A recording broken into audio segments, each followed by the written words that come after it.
السلام عليكم ورحمة الله وبركاته. ازيكم يا حبايب قلبي؟ عاملين ايه النهاردة؟ يا رب تكونوا بخير في صحة وفي سعادة وفي راحة بال من رب العالمين. انا النهاردة ان شاء الله نازله لكم في فيديو جديد، اتمنى ان هو يعجبكم ويفيدكم. بعض الافكار وبعض المشاريع الصغيرة اللي ممكن تفيدكم وتحقق لكم ربح زي ما احنا شايفين كده. يعني ايه، انا عايزه اقول لكم ان احنا نقدر نبدا اي مشروع من بيتنا بدخل ولو بسيط، يدخل لنا حاجات بسيطه في الاول، وبعد كده يملى بيتنا ان شاء الله بالخير باذن الله. احنا داخلين على شهر رمضان الكريم، وشهر رمضان بقى ده كله خير وكله رزق بإذن الله.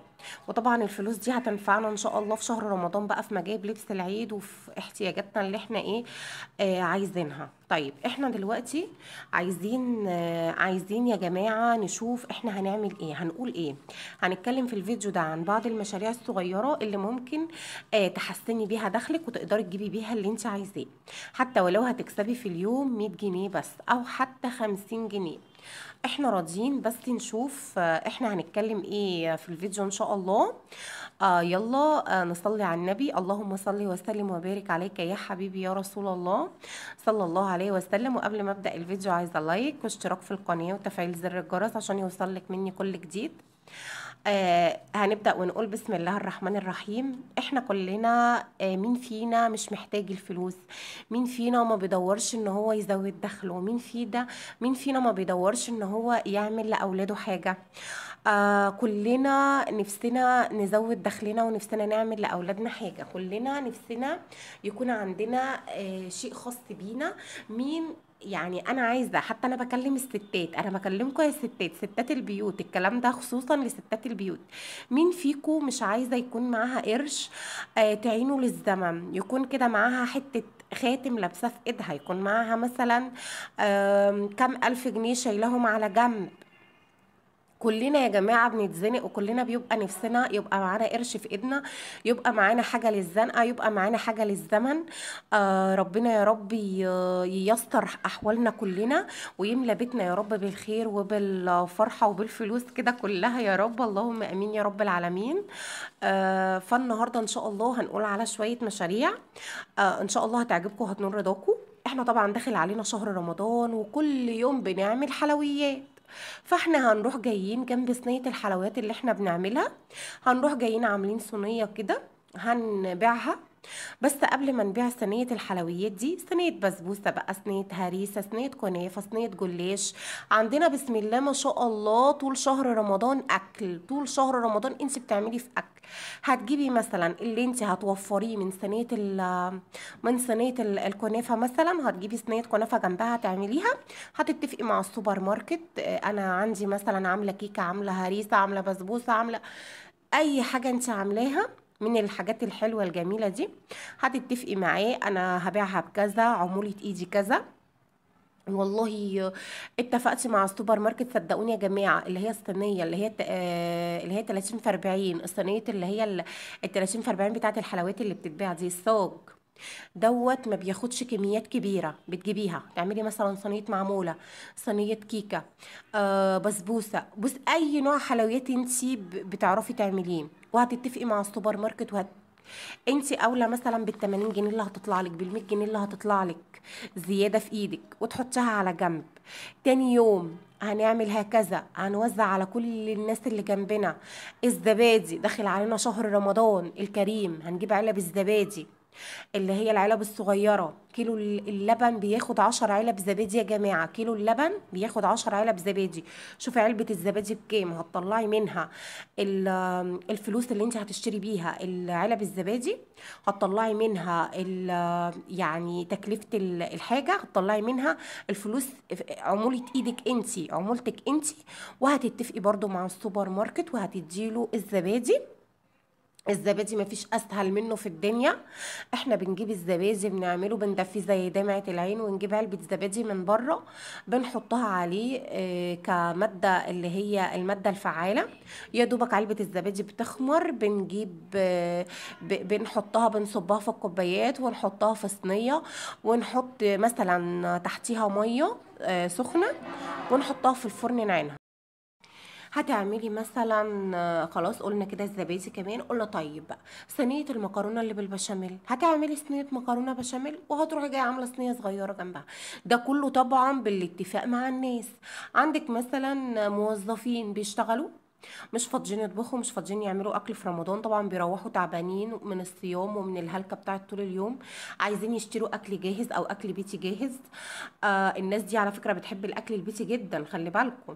هنروح عاملين اطباق، هنجيب الاطباق اللي هي بتدخل الفرن ديت، اللي هي الصغيره او تبع المقدار اللي انت بتعمليه. هتشوفي هتتفقي مثلا مع اللي هي عايزه تشتري.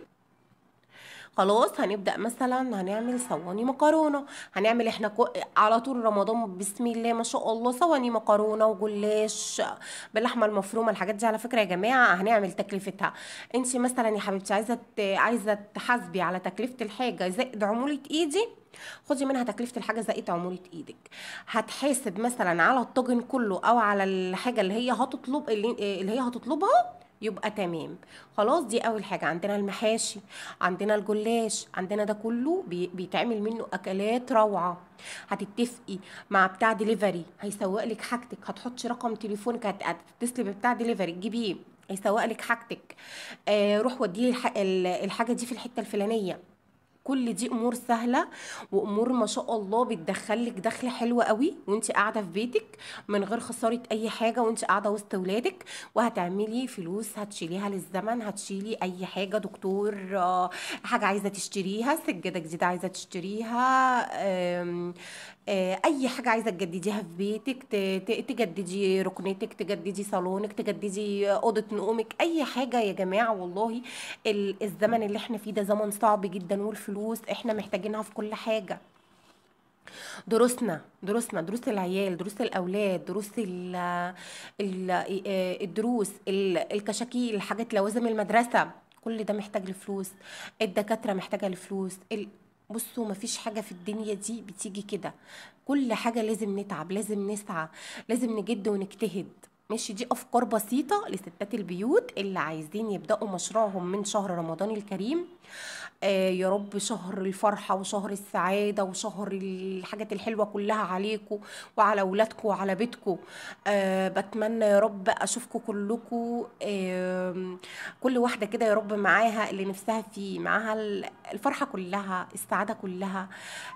بتمنى لكم إن شاء الله العيد ده يجي عليكم كده بفرحة وبسعادة وبراحة بال. ان شاء الله تحاولوا تجددوا بيوتكم، تحاولوا ان انتوا تستفادوا من الافكار اللي انا قلتها لكم. يا جماعة مش عيب الشغل، مش عيب. طول ما احنا عايشين عشان خاطر نشتغل، عشان خاطر ندخل يعني دخل لبيتنا ينفعنا للظروف. والله بعد كده بقى ربنا كرمك، اشتريتي حاجة دهب كده لبستيها، عملتي جمعية لما ربنا كرمك، حطيتيها في حاجة، فلوسك كترت شوية، يعني واحدة واحدة كده اشتريتي عربية، واحدة واحدة كده مع مرور الزمن. هتقولوا لي طب ازاي نشتري عربية؟ هقول لكم ما هو مش من مرة واحدة، مش من مرتين، مش من سنة واحدة، ممكن تدخل ليك في السنة سنتين تلاتة.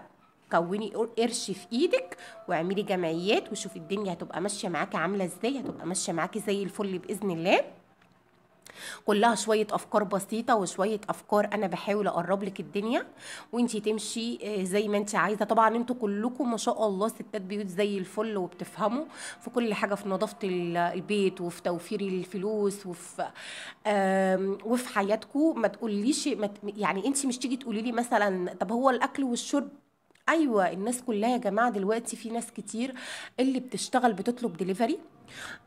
انت هتحطي عمولة ايدك، هتعملي الحاجة وتحطي عمولة ايدك وشوفي الدنيا معاكي هتبقى ماشية ازاي. ما شاء الله ده مشروع حلو جدا اللي انا بقولك عليه دوت، مشروع الاكل والشرب.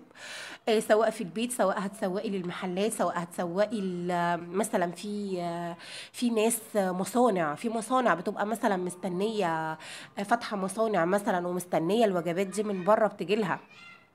هنسأل عن الأماكن اللي احنا محتاجين نوزع فيها وهنوزع فيها، وإن شاء الله ربنا يكرمكم يا رب ويرزقكم رزق حلال طيب. اللي وصل لغاية هنا ما ينسنيش في الاشتراك وتفعيل زر الجرس وتعليق حلو كده منكم عشان يوصل لكم مني كل جديد. وعايزة أقول لكم إن شاء الله ربنا يا رب يخلي بيوتكم كلها مليانة بالفرحة وبالسعادة وبالرزق. وإن شاء الله الفيديوهات اللي جاية يا رب تعجبكم كلها، هتبقى بخصوص رمضان إن شاء الله. أفكار كتير جديدة وحاجات كتير جديدة هتحبوها وهتساعدكم كلكم في التوفير، عشان خاطر يبقى معاكي دخل من بيتك.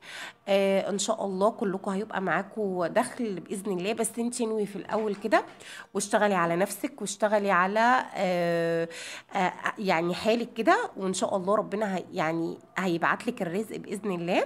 بس طول ما انت بتسعي الرزق هيجيلك. يلا اشوفكم على خير ان شاء الله الفيديو الجاي، واتمنى لكم الفرحه والسعاده، وكل سنه وانتم طيبين وبخير، ومع السلامه، اشوفكم على خير، باي باي.